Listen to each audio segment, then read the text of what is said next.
بسم الله الرحمن الرحيم.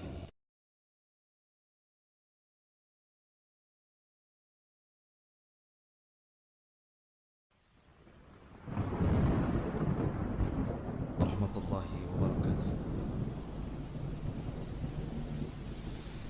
إن الحمد لله نحمده ونستعينه ونستغفره ونعوذ بالله من شرور أنفسنا وسيئات أعمالنا من يهده الله فلا مضل له ومن يضلل فلا هادي له. أشهد أن لا إله إلا الله وحده لا شريك له وأشهد أن محمدا عبده ورسوله الذي لا نبي بعده. قال الله تعالى: يا أيها الذين آمنوا اتقوا الله حق تقاته ولا تموتن إلا وأنتم مسلمون. يا أيها الناس اتقوا ربكم الذي خلقكم من نفس واحدة وخلق منها زوجها وبث منهما رجالا كثيرا ونساء واتقوا الله الذي تساءلون به والأرحام إن الله كان عليكم رقيبا. فإن أصدق الحديث كتاب الله وخير الهدى هدى محمد صلى الله عليه وسلم وشر الأمور محدثاتها وكل محدثة بدعة وكل بدعة ضلالة وكل ضلالة في النار. أجارني الله وإياكم من الضلالة والنار. Ikhwatu fiddin, a'azzani Allah wa iyyakum. Insyaallah kita akan lanjutkan kembali kajian kita membahas kitab Ushulus Sunnah li Imami Ahli Sunnati wal Jamaah Abi Abdillah Ahmad ibn Muhammad ibn Hanbal rahimahullahu ta'ala. Qala rahimahullahu ta'ala: at-taslimu lin-nusus wa illam na'lam tafsiraha. Wa qawluhu sallallahu alaihi wasallam: thalathun man kunna fihi fahuwa munafiqun hada ala at-taghlid narwiha kama ja'at wa la nufassiruha. Wa qawluhu sallallahu alaihi wasallam: la tarji'u ba'di kuffaran dullalan yadribu ba'dukum riqaba ba'd. Wa mithlu idzal taqal muslimani bisayfayhima fal qatil wal maqtul fin nar. Wa mithlu sibabul muslimin fusuqun wa qitaluhu kufrun. Wa mithlu man qala li akhihi ya kafir faqad ba'a biha ahaduhuma. Wa mithlu kufrun billahi tabarru'un min nasabin wa indaqqa. Wa nahwu hadhil ahadith mimma qad sahha wa hufidh fa inna nuslamu lahu wa illam na'lam tafsiraha wa la natakallam fiha wa la nujadilu fiha wa la nufassiru hadhihi al-ahadith illa mithla ma ja'at la narudduha illa bi ahaqqin minha. Di sini ada satu bab tentang bab at-taslimu lin-nusus, yaitu berserah kepada nas-nas wa illam na'lam tafsiraha, walaupun kita tidak mengetahui tafsirnya.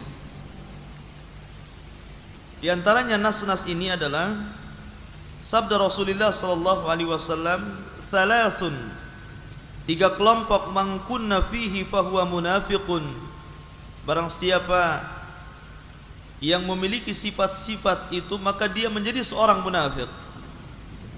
Hadza ala taghlid, ini untuk menakut-nakuti dengan keras. Kita meriwayatkan sebagaimana datangnya dan tidak perlu kita tafsirkan. Jadi siapa yang memiliki sifat ini maka dia munafik. Di sini Rasul tidak mengatakan apakah dia nifak besar apakah dia nifak kecil. Tapi Rasul mengatakan fahuwa munafiq, maka dia munafik. Ini sebenarnya untuk menakut-nakuti. Dan juga sabda Rasulullah sallallahu alaihi wasallam, la tarji'u ba'di kuffaran janganlah kalian sepeninggalku menjadi kafir, dullalan, menjadi sesat, yadribu ba'dukum riqaba ba'd, sehingga sebagian di antara kalian membunuh sebagian yang lainnya. Dan juga sabda Rasulullah, idzal taqal muslimani bisayfihima fal qatil wal maqtul finnar. Apabila ada dua orang muslim bertemu sama-sama mengacungkan senjata, maka orang yang membunuh dan yang dibunuh masuk neraka. Di sini menunjukkan bahwa Rasul tidak mengatakan tentang maksudnya. Yang jelas masuk neraka. Itu menunjukkan taghlil, kerasnya ancaman membunuh. Dan juga sabda Rasulullah, sibabul muslimi fusuqun wa qitaluhu kufrun. Mencela orang muslim itu adalah kefasikan, dan membunuhnya atau memeranginya adalah kekufuran. Dan juga seperti sabda Rasulullah, man qala li akhi, siapa yang mengatakan kepada saudaranya, ya kafir, wahai kafir, faqad ba'a biha ahaduhuma, maka kekafirannya kembali kepada orang yang mengucapkannya, kalau itu tidak ada kepada orang yang dituduhkan. Dan juga seperti contohnya kufrun billah, orang itu dikatakan kafir kepada Allah, tabarru'un min nasabin, orang yang berlepas diri dari nasab, wa indaqqa, walaupun sedikit. Dan banyak lagi hadis-hadis yang semisal dari apa-apa yang telah sahih dan telah dihafal oleh ahli ilmi. Fa inna nuslamu lahu, kita harus menyerahkan semuanya. Wa illam na'lam tafsirah, walaupun kita tidak tahu tafsirnya. Wala natakallam fiha, dan tidak usah kemudian kita banyak berbicara tentangnya. Wala nujadilu fiha, kita tidak usah berbantah-bantah tentangnya. Wala nufassir hadhil ahadits, begitu juga kita tidak perlu untuk mentafsirkan hadis-hadis ini illa mithla ma ja'at, kecuali kita tetapkan sebagaimana datangnya. Wala narudduha illa bi ahaqqi minha, dan kita tidak usah membantahnya kecuali dengan bantahan yang lebih baik daripada itu. Wa fidina azani Allah wa iyyakum. Sebenarnya Imam Ahmad bin Hanbal rahimahullahu taala mencatat hadis ini dalam kitabnya Ushulus Sunnah. Khitabnya hadis ini sebenarnya diarahkan kepada orang-orang Khawarij. Karena orang-orang Khawarij mentafsirkan nas-nas ini diselewengkan kepada yang bukan tempatnya. Karena mereka mengartikan lafaz kafir yang terulang-ulang dalam hadis ini, mereka menganggap bahwa lafaz kafir di sini adalah mukhrij minal millah. Ya, bahwa lafaz kafir dalam hadis-hadis ini menunjukkan inilah bahwa orang-orang yang melakukan seperti ini mereka kafir, keluar dari Islam.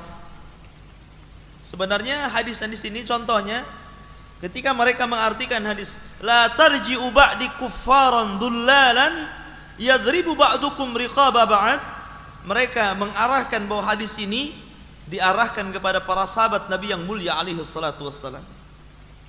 Begitu juga kalimat idzal taqal muslimani bisayfaihima fal qatil wal maqtulu finnar, apabila dua pedang bertemu maka yang dibunuh dan yang terbunuh masuk neraka. Mereka mengarahkan bahwa nas-nas seperti ini adalah para sahabat. Mereka mengarahkan bahwa orang Khawarij maksudnya al-qatil ya adalah Ali bin Abi Thalib dan pasukannya, wal maqtul adalah Muawiyah dan pasukannya. Mereka menganggap seperti itu. Ya, begitu juga sibabul muslim fusukun wa qitaluhu kufrun. Kata-kata wa qitaluhu kufrun, orang Khawarij menganggap bahwa dosa besar dianggap kekafiran. Maka manhaj mereka terbangun, orang yang melakukan dosa besar di dunia kafir, dan orang yang masuk neraka maka mereka dikekalkan di dalamnya. Jadi mereka termasuk juga kalimat kufrun billah tabarru'un min nasr. Mereka menganggap di sini kafir. Ya. Mereka mentafsirkan di luar daripada tafsir yang sesungguhnya.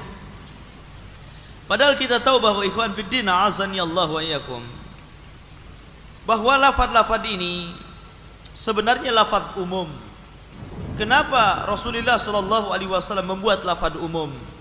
Gunanya untuk menakut-nakuti, gunanya untuk taghlil, ya, bahwa perkara ini perkara besar, bukan perkara kecil. Makanya Rasul sallallahu alaihi wasallam langsung mengatakan kufaran, munafik, finnar, supaya orang takut.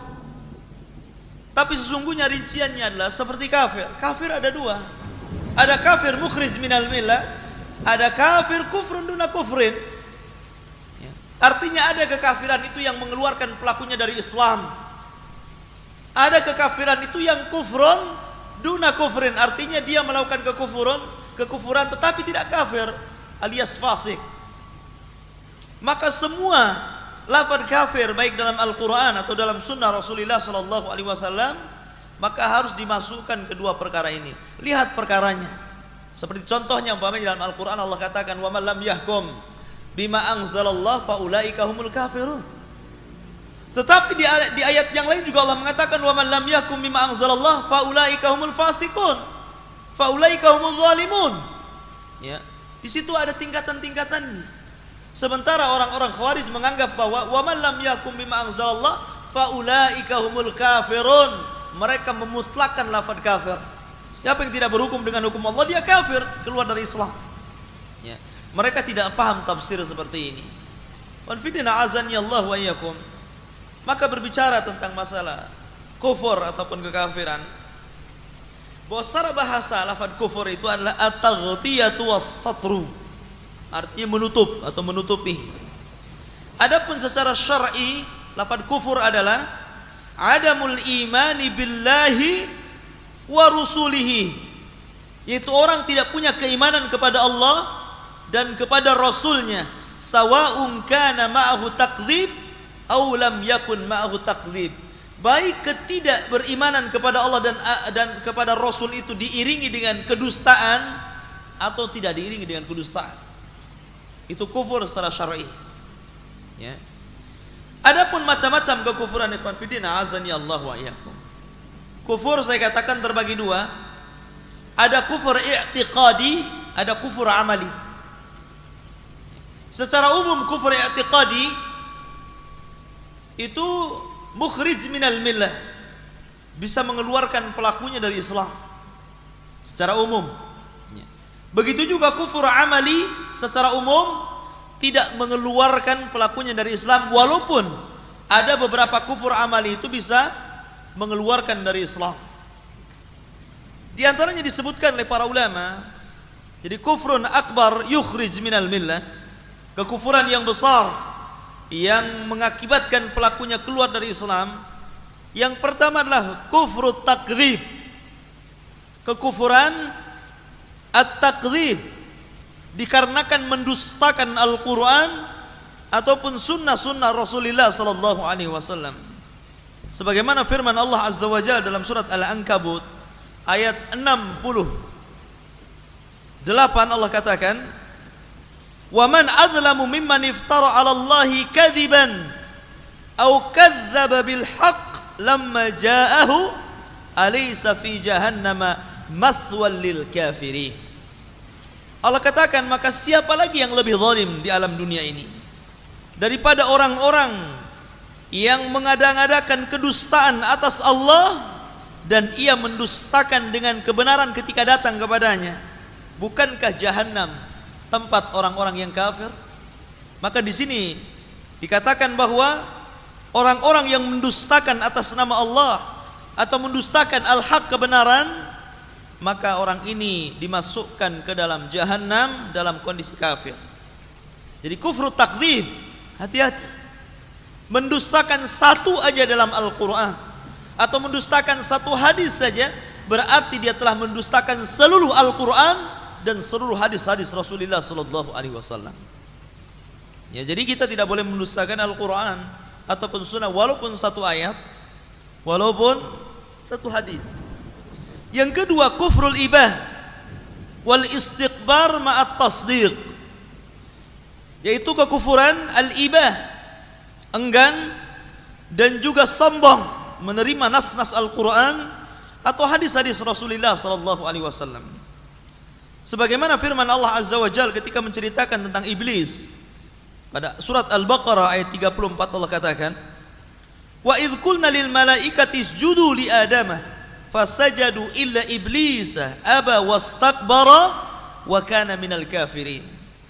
Dan ketika kami katakan kepada malaikat, sujudlah kalian kepada Adam, maka para malaikat sujud kecuali iblis. Mereka enggan, sombong, dan termasuk orang-orang kafir. Maka siapa yang menolak nas karena kesombongannya, siapa yang menolak nas karena keengganannya, berawal dari kesombongannya tentunya, maka dia kafir. Ya. Kecuali kalau menolak nas itu disebabkan dia belum mampu untuk mengerjakannya, disebabkan mungkin dia ada kelemahan untuk mengerjakannya, tapi dia tidak sombong, maka tidak kafir. Banyak di antara kita yang mungkin belum sanggup mengerjakan nas, padahal kita sebenarnya ya masih diberikan kekuatan untuk kalau terbiasa melaksanakannya bisa. Namun karena mungkin malas ataupun mungkin belum diberikan hidayah oleh Allah Azza wa Jalla, maka kemudian kita tidak sanggup. Tetapi kalau sudah ada benih-benih sombong, ya, kesombongan yang menjadikan dia tidak mengerjakan al-haq, kebenaran, maka seperti kufurnya iblis dan dikafirkan oleh Allah Azza wa Jalla. Kemudian kufru syak, kekufuran karena keraguan-raguan. Dan ini disebutkan di dalam Al-Quran, dalam surat Al-Kahfi ayat 35 sampai 38. Wa dakhala jannatahu wa huwa zalimun li nafsihi qala ma adunnu an tabida hadhihi abada wa ma adunnu as-sa'ata qa'imatan wa la in rudidtu ila rabbi la ajidanna khairan minha munqalaba. Qala lahu sahibuhu wa huwa yuhawiruhu akafarta billadhi khalaqaka min turabin thumma min nutfatin thumma sawwaqa rajula lakinna huwa Allahu rabbi la usyriku bi rabbi ahada. Allah Subhanahu wa taala menceritakan dalam Al-Qur'an surat Al-Kahfi, dan ketika ia masuk ke kebunnya sementara ia dalam kondisi mendolimi dirinya, dia mengatakan, aku tidak menyangka bahwa kebun itu akan binasa selama-lamanya, dan aku juga tidak menyangka kalau hari kiamat itu akan tegah. Kalaulah aku dikembalikan kepada Rabbku, tentu aku akan mendapatkan tempat kembali yang baik. Maka kawannya yang beriman berkata kepadanya, apakah dulu engkau kufur dengan yang Allah ciptakan? Bukankah Allah ciptakan engkau dari tanah, kemudian dari segumpal mani, kemudian Allah sempurnakan engkau menjadi seorang laki-laki? Akan tetapi kami, dialah Allah Subhanahu wa ta'ala Rabb kami, Rabb aku tidak akan menyekutukan dengan Rabbku siapapun. Jadi orang ini dimasukkan ke dalam neraka karena dia mendustakan hari akhir, mendustakan hari berbangkit, mendustakan kiamat ditegakkan, dan begitu seterusnya. Seperti orang-orang dahriyun mengatakan, wa man nuhlikuna illa dahr, tidak ada yang menghancurkan kita kecuali zaman dan masa. Ya.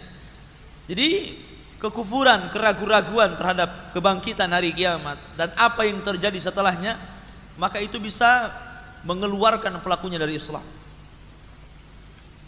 Baik keraguan-raguannya itu karena diawali memang pondasi rapuhnya akidah mereka, seperti sebagian orang-orang Mu'tazilah ya, yang mereka ragu-ragu terhadap hadis ahad, sehingga kemudian memunculkan, mengingkari beberapa hadis ahad yang berkenaan dengan masalah akidah, termasuk hari berbangkit ya, karena ada beberapa hadis-hadis yang menjelaskan tentang i'tiqad akidah itu, beberapa hadis ahad, sehingga mereka, sebagian mereka mendustakan bahkan adanya keraguan-raguan bahwa hari berbangkit ini ada. Maka kalau memang pemikiran seperti ini ada, maka hati-hati, karena keraguan-raguan terhadap apa yang telah dijelaskan dalam Al-Quran dan Sunnah bisa menyeret pelakunya ke dalam kekafiran yang mengeluarkan dari Islam. Kemudian yang keempat, kufrul i'rad, termasuk kekafiran karena i'rad ya, tidak mau melaksanakan atau berpaling daripada kebenaran. Seperti Allah Subhanahu wa taala berfirman, walladzina kafaru amma unziru mu'ridun, walladzina kafaru amma unziru mu'ridun. Dalam surat Al-Ahqaf Allah katakan ayat 3, dan orang-orang yang kafir atau yang kufur terhadap yang aku peringatkan mereka, mu'ridun, berpaling. Jadi berpaling dari peringatan itu bisa menjadikan kekufuran. termasuk kufrun nifaq yang sudah saya jelaskan. Ya, kufrun nifaq itu bisa, kalau nifaq i'tiqadi, bisa menyeret pelakunya dari agama Islam, bisa keluar dari Islam. Termasuk juga kufruz zanadiqah, kufrun zindiq. Ya. Zindiq itu akbarul munafiq, sebesar-besarnya orang munafik disebut zindiq. Kemudian juga kufrul muwalat li a'da'il Islam, kekufuran karena dia meletakkan loyalitas kepada musuh-musuh Islam. Ini hati-hati ya, karena engkau tidak akan mendapati dalam Al-Quran orang yang beriman kepada Allah dan hari akhir mereka berkasih sayang dengan orang-orang yang memusuhi Allah dan Rasulnya ya. Makanya saya katakan bahwa kufrul muwalat li a'da'il Islam, kalau dia terlampau dalam meletakkan loyalitasnya, bisa mengeluarkan pelakunya dari Islam. Termasuk juga kufrul istihlal, kafir istihlal, menghalalkan kemaksiatan kepada Allah Azza wa Jalla, menghalalkan minum khamr halal, zina halal, judi halal, membunuh halal. Nah, ini namanya kufrul istihlal. Nah, ini yang perlu dibahas. Artinya seperti gini, seperti nas-nas tadi yang kita baca, seperti Rasulullah mengatakan sibabul muslimina fusuqun wa qitaluhu kufrun, umpamanya mencela seorang muslim itu fasik dan membunuhnya kufur.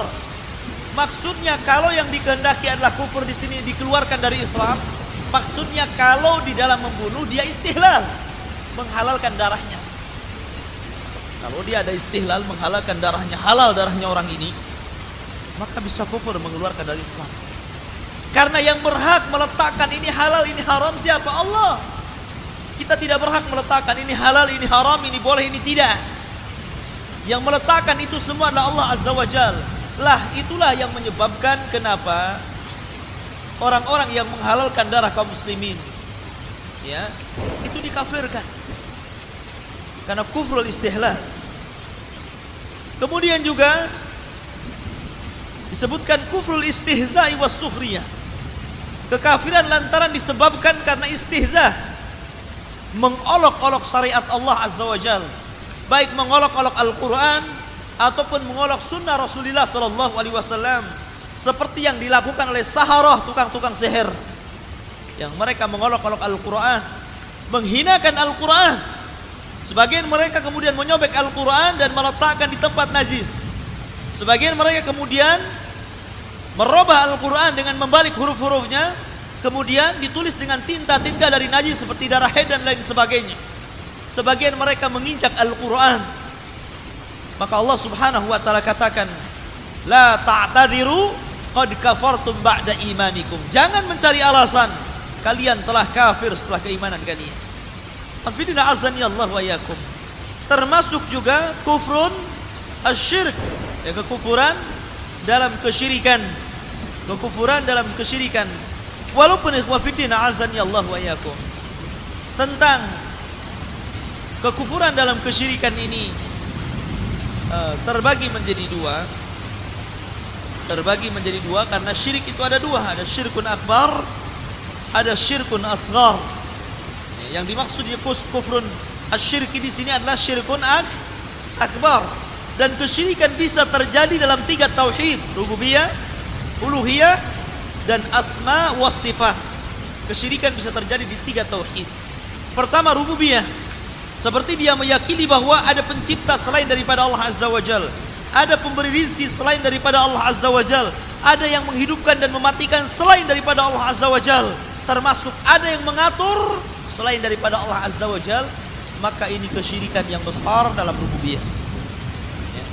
Adapun dalam uluhiyah, seperti orang memalingkan ibadah-ibadah yang sebenarnya diberikan kepada Allah Azza wa Jalla, dia berikan kepada selain Allah, seperti menyembelih, bernazar, berdoa, tawakal, rasa takut, rasa harap, dan lain sebagainya dari ibadah-ibadah. Faman sarafa li ghairillahi faqad asyrak.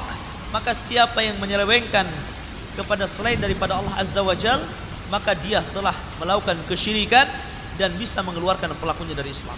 Ataupun syirik dalam asma wa sifat, nama-nama dan sifat-sifat Allah Azza wa Jalla, seperti umpamanya meletakkan kehususan bagi Allah Azza wa Jalla diberikan kepada selain Allah dari nama dan sifat-sifat Allah Azza wa Jalla. Seperti alimul ghaib, ya, pengetahuan tentang alam gaib.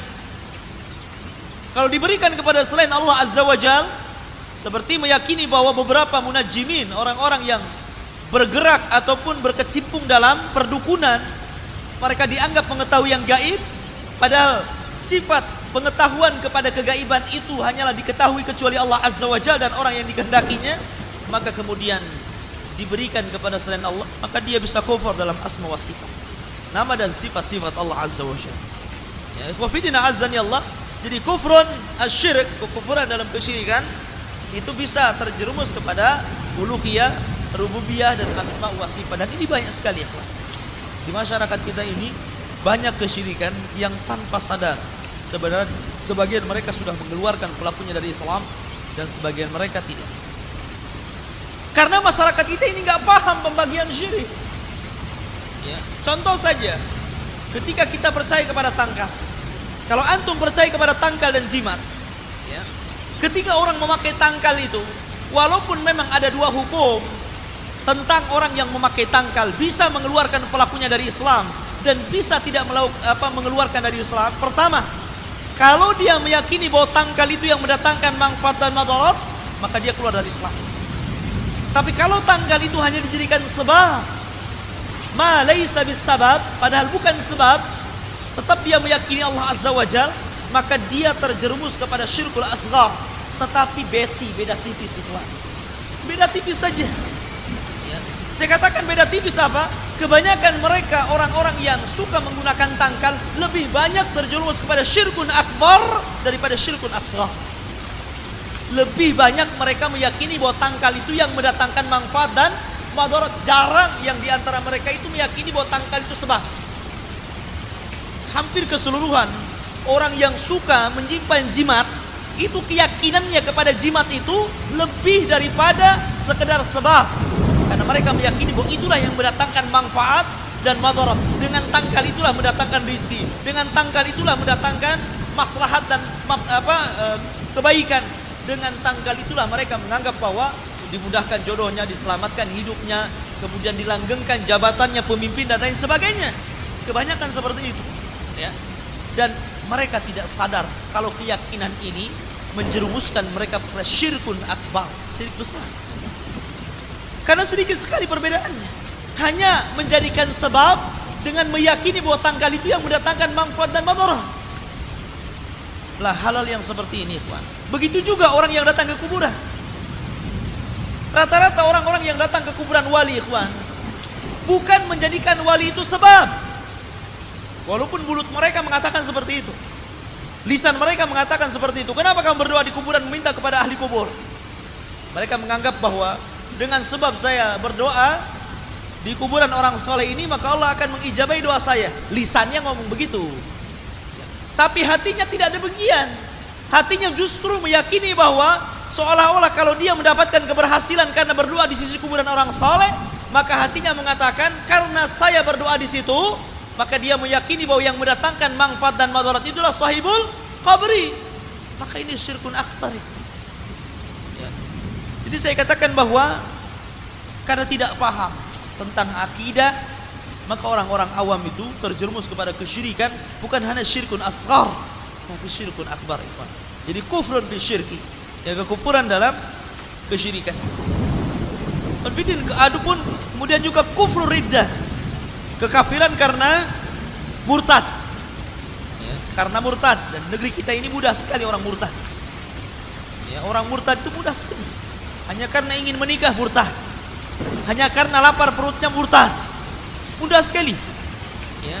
Mereka mudah menggadaikan agama mereka dengan hanya sebungkus supermin, ya, kalau kiainya mungkin pabriknya kan. Wafidina azan ya Allah wa iyyakum. Maka saya katakan bahwa karena dikembalikan sebabnya karena kejahilan tadi. Kejahilan yang menjadikan kemudian mereka terjerumus pada kufrun riddah. Seolah-olah agama dijadikan permainan oleh kita. Termasuk juga kufrun munajjimin was sahara. Kafirnya orang-orang yang melakukan praktek perdukunan dan sihir. Karena hakikatnya mereka melakukan ubudiyah kepada selain daripada Allah Azza wa Jalla. Karena sesungguhnya apa yang mereka kerjakan dari kalangan munajjimin dan saharah itu, praktek yang mereka lakukan sebenarnya praktek bisnis antara mereka dengan jin jahat. Itu praktek bisnis mereka, karena saling diuntungkan antara jin dan juga mereka. Mungkin dari pihak jin diuntungkan karena mereka lebih mulia daripada manusia, sehingga dia dimintai pertolongan dan disembah. Bagi para munajjimin dan sahara diuntungkan karena mereka mendapat duniawi. Makanya ketika tukang-tukang sihir itu diajak oleh Fir'aun untuk melawan Musa, maka orang-orang tukang sihir itu mengatakan, lana ajrun, apakah kami dapat sesuatu dari harta benda? Ya, kalian akan mendapatkan itu. Wa innakum laminal muqarrabin, kata Fir'aun. Karena engkau adalah orang-orang yang dekat dengan aku, pasti aku akan berikan sesuatu kepada kalian. Ya, di sini ada saling keuntungan. Ya. Makanya tidak ada dukun yang ikhlas, nggak ada dukun yang cuma-cuma. Ya, silakan datang ke kami, tidak bayar apa-apa. Awalnya begitu, tidak bayar. Ya. Kemudian berakhir dengan bayar. Wafidina azani Allah wa yakum. Itu kufrun munazzimin dan sakhara. Jadi ini kekufuran-kekufuran yang bisa mengeluarkan pelakunya dari Islam. Adapun kufrun asghar, kufur kecil yang tidak mengeluarkan pelakunya dari Islam. Contohnya kufrun ni'mah. Kalau kufrun nikmat tidak mengeluarkan pelakunya dari Islam, sebagaimana Allah Subhanahu wa taala berfirman dalam Al-Qur'an dalam surat An-Nahl, Allah katakan, ya'rifuna ni'matallahi tsumma yunkirunaha wa aktsaruhumul kafirun. Mereka mengetahui nikmat Allah Azza wa Jalla, tetapi mereka ingkari, maka kebanyakan mereka kafir. Maksudnya kafir di sini bukan kafir keluar dari Islam, tapi kufrun duna kufrin. Kafir tapi tidak kafir, artinya kekafiran yang sifatnya fasik. Ya, pembagian seperti ini harus paham. Jadi orang ya, siapa sih yang kadang-kadang kita semua mengufuri nikmat Allah Azza wa Jalla. Kita diberikan tangan, kita diberikan kaki. Yang ada ini sebenarnya harapan kita. Kadang-kadang kita jarang mensyukuri nikmat Allah Azza wa Jalla. Kita baru akan mensyukuri nikmat Allah kalau anggota badan kita ini ada yang sakit. Baru terasa nikmat Allah Azza wa Jalla. Yang biasanya kaki ini bisa dilangkahkan ke sana kemari, sekali lumpuh umpamanya, baru dia rengek-rengek kepada Allah, ya Allah sembuhkan kaki saya, ya Allah sembuhkan kaki. Seperti itu. Ya. Dan itu memang tabiat manusia, la ammaratun bisuh. Ya. Mudah sekali mengkafirkan nikmat Allah Azza wa Jalla. Dan kadang-kadang dia baru mengucapkan alhamdulillah kalau mendapatkan nikmat yang baru, yang lama ini kadang-kadang dilupakan. Ya. Dan itulah manusia. Oleh karena itulah maka kufrun nikmat tidak sampai kepada kekafiran yang mengeluarkan dari Islam. Kemudian juga di antara kekafiran adalah seperti kufrul isyrah, yaitu seorang wanita yang tidak sanggup melayani suaminya. Sebagaimana ketika Rasulullah sallallahu alaihi wasallam mengatakan dakhaltun nar fa idza aktsaru ahlihan nisa. Aku masuk ke dalam neraka, ternyata banyak sekali penduduknya dari kalangan wanita. Sehingga kemudian para sahabat bertanya kepada Rasulullah, ayakfurna billah, apakah wanita-wanita itu kufur kepada Allah Azza wa Jalla, tidak salat, tidak berkaitan dengan ibadah kepada Allah Azza wa Jalla? Maka Rasul tidak, mereka tetap ibadah kepada Allah Azza wa Jalla. Walakin yakfurna al-ashir, tapi wanita-wanita itu kufur kepada suami. Lah kufur kepada suami, ya, itu tidak kafir, artinya tidak mengeluarkan pelakunya dari Islam. Termasuk juga kufrun niyaha 'alal mayyit. Ya. Kufrun niyaha 'alal mayyit, maka sebagaimana hadis Rasul sallallahu alaihi wasallam yang mengatakan kekafiran orang-orang niyaha, maksudnya kafir di sini bukan keluar dari Islam. Bukan. Ataupun contohnya seperti kufrut ta'ni fil ansab. Ya. Termasuk kekufuran orang-orang yang tidak mengakui selain dari nasabnya. Ada hadis yang mengatakan seperti itu. Termasuk kekufuran orang yang tidak mengakui nasabnya. Karena banyak sekarang terjadi, anaknya keluar dari rumahnya, kemudian pindah ke kota, dia sukses, bapaknya miskin, tidak diakui itu bukan bapak saya. Ya. Ataupun dia mengaku-ngaku nasab orang lain padahal bukan nasabnya, seperti habaib, habib itu. Ya. Dia ngaku padahal bukan nasabnya, dia ngaku saya keturunan Nabi SAW. Bahkan di Hadrul Maut, ikhwan, ada satu sekolah as-Saqaf, itu khusus sekolah itu menjual nasab. Kalau antum ingin membeli nasab sampai Rasulullah, antum datang ke Hadrul Maut, sekolah di sana, nanti antum bisa membeli nasab. Sehingga di Indonesia ini ada organisasi habaib. Sebenarnya mereka itu nasabnya tidak sampai kepada Rasulullah. Masa orang-orang pesek dikatakan nasabnya kepada Rasulullah? Ya. Rasul itu dari Arab, bukan dari Banyumas, bukan dari Medan, bukan dari, ya Allah ya Rabb ya.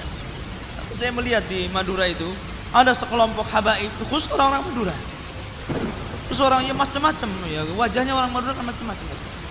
Kalau jelek-jelek sekali, kalau bagus-bagus sekali. Ya. Begitulah orang-orang di mana-mana. Habaib ini ikhwan billah azan ya. Kalaupun memang betul mereka keturunan Nabi sallallahu alaihi wasallam, tidak menjadikan mereka mulia karena nasab. Karena yang menjadikan mulia mereka ketakwaan kepada Allah azza wajalla. Karena rata-rata kelompok habaib itu lebih banyak gerakan mereka kepada gerakan sufi tasawuf, tarikat kebanyakan. Jarang sekali mereka yang ikut salaf. Jarang mereka yang ikut orang-orang yang memperjuangkan sunnah Rasulullah sallallahu alaihi wasallam. Sebab seorang habib kalau dia masuk salafi, maka akan malu mengatakan saya habib. Karena orang-orang salafiyin mereka hanya menegakkan sunnah itu. Kita tidak melihat ini habib itu enggak. Karena habib itu memang keluarga Nabi yang Rasul katakan udzakirukumullahu bi ahli baiti. Aku ingatkan kalian dengan ahli baitku. Artinya apa? Artinya ahli bait yang sifatnya mereka betul-betul di atas sunnah Rasulullah sallallahu alaihi wasallam. Adapun hanya sekedar nasab, tapi kelakuan mereka menyelisih sunnah, jangan bangga dengan habib. Imam Syafi'i juga habib.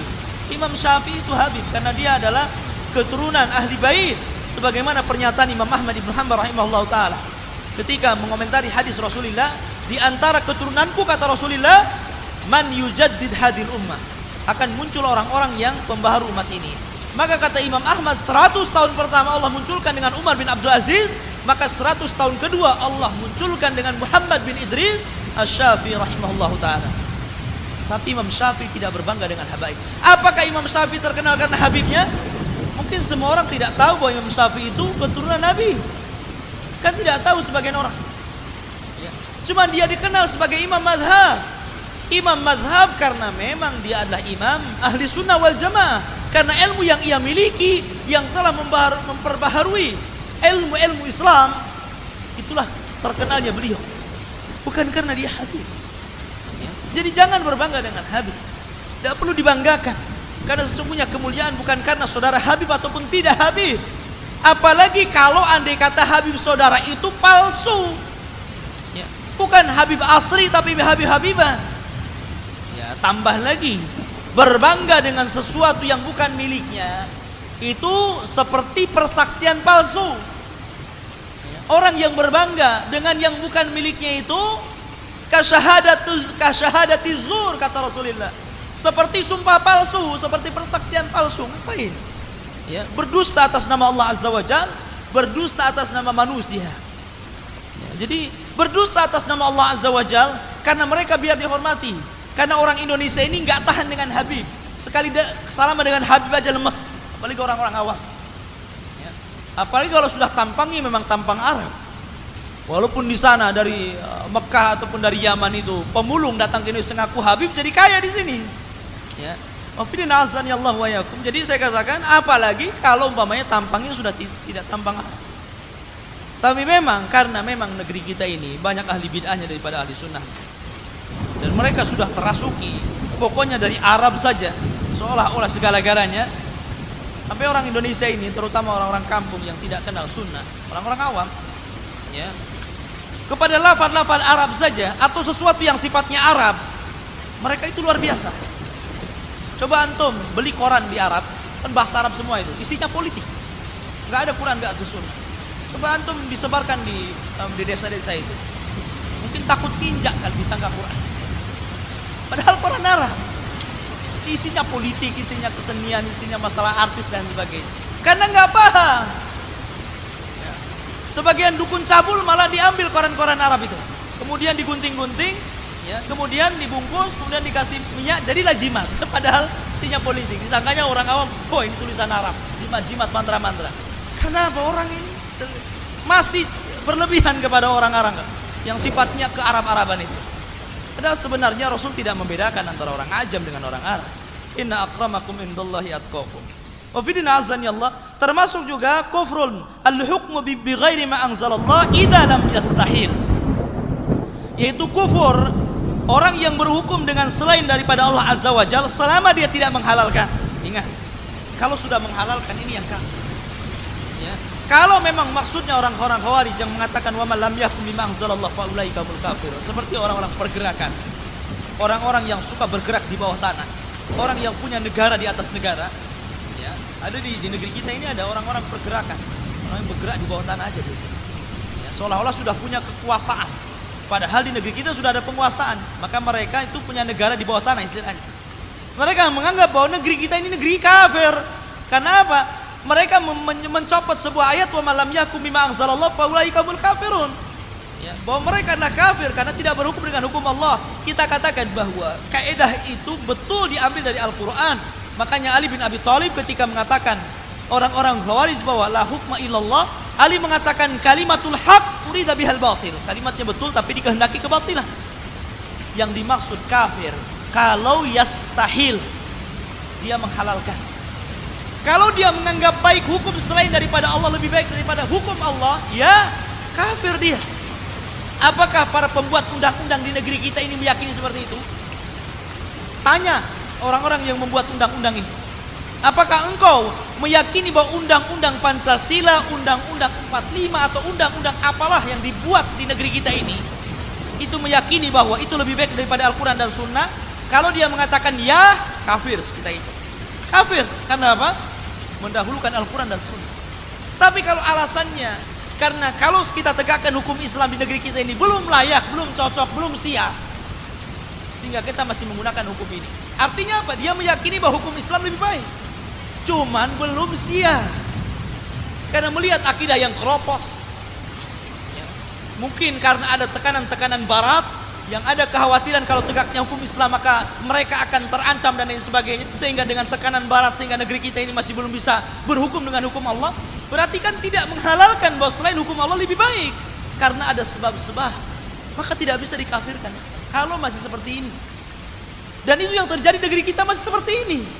Saya kira menteri-menteri yang membuat hukum itu tidak meyakini, karena toh mereka juga masih pakai peci, mereka juga masih sholat, mereka juga masih jamaah, mereka juga masih Jumat yang Islam, ya. Masih sholat di belakang imam, masih mendengarkan ceramah-ceramah Islam. Artinya apa? Itu mereka masih meyakini bahwa Islam lebih baik. Kalau enggak, kenapa mereka sholat? Kenapa mereka masih melaksanakan jamaah dan Jumat? Ya. Kalau mereka meyakini bahwa hukum tagut itu lebih baik, mufidina azani Allah wa yakum, maka titiknya adalah antara menghalalkan dan tidak menghalalkan. Kalau menghalalkan kufur, kalau tidak menghalalkan tidak kafir. Wallahu a'lam bishawab. Kira ini saja yang bisa saya sampaikan. Ya, silakan.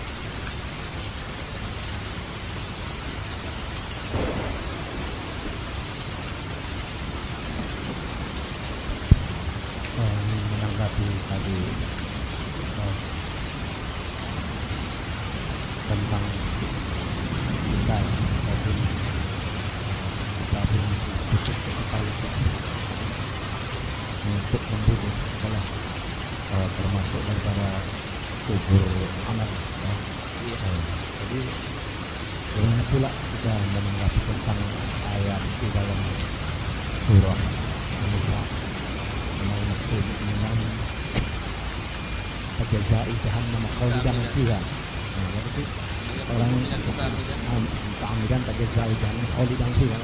Ini katakan adalah khalidan fiha, seolah-olah kekal selama-lamanya. Seolah-olah ini masuk kubur. Yang kita melanjutkan tentang dua ayat dalam hadis tersebut. Alhamdulillah, ini salah satu istidlal orang Khawarij ketika mengatakan bahwa orang yang melakukan dosa besar itu dikeluarkan dari Islam. Salah satunya dikiaskan kepada ayat ini. Wa may yaqtul mu'minan muta'ammidan fajaza'uhu jahannam khalidan fiha wa ghadiballahu 'alaihi wa la'ana wa 'adzabahu sampai akhir. Lah ayat ini artinya barang siapa yang membunuh seorang muslim secara sengaja, fajaza'uhu jahannam. Fajaza'uhu jahannam, maka balasannya jahannam.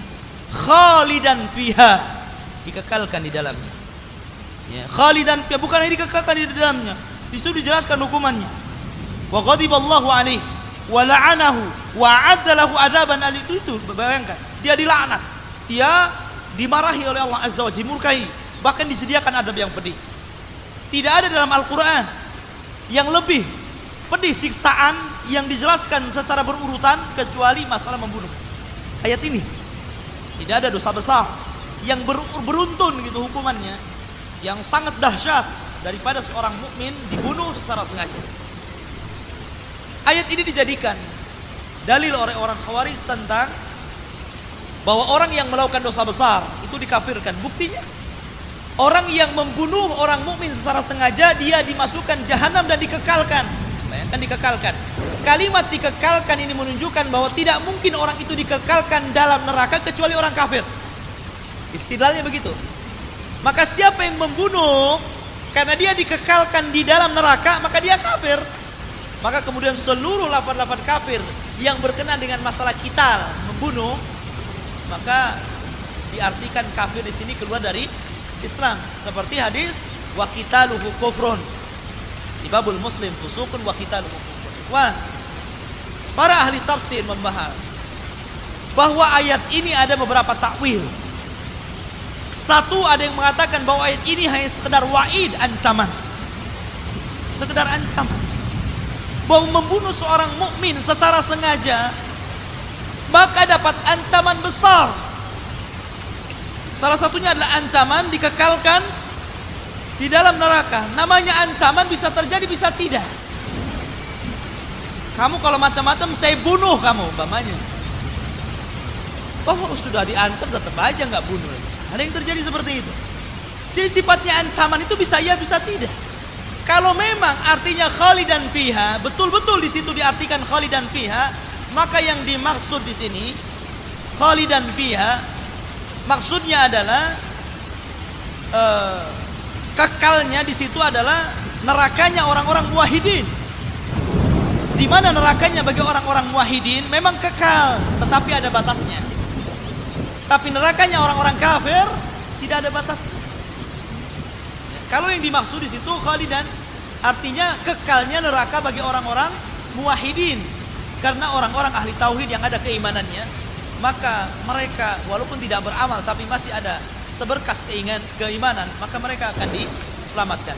Takwil yang kedua, mereka mengatakan bahwa yang dimaksud khalidan fiha biasanya begini. Sesungguhnya orang yang sudah membunuh seorang mukmin dengan sengaja, biasanya dia akan memudahkan untuk membunuh. Kalau orang sudah sering membunuh ikhwan, maka dia akan memudahkan untuk membunuh orang lain.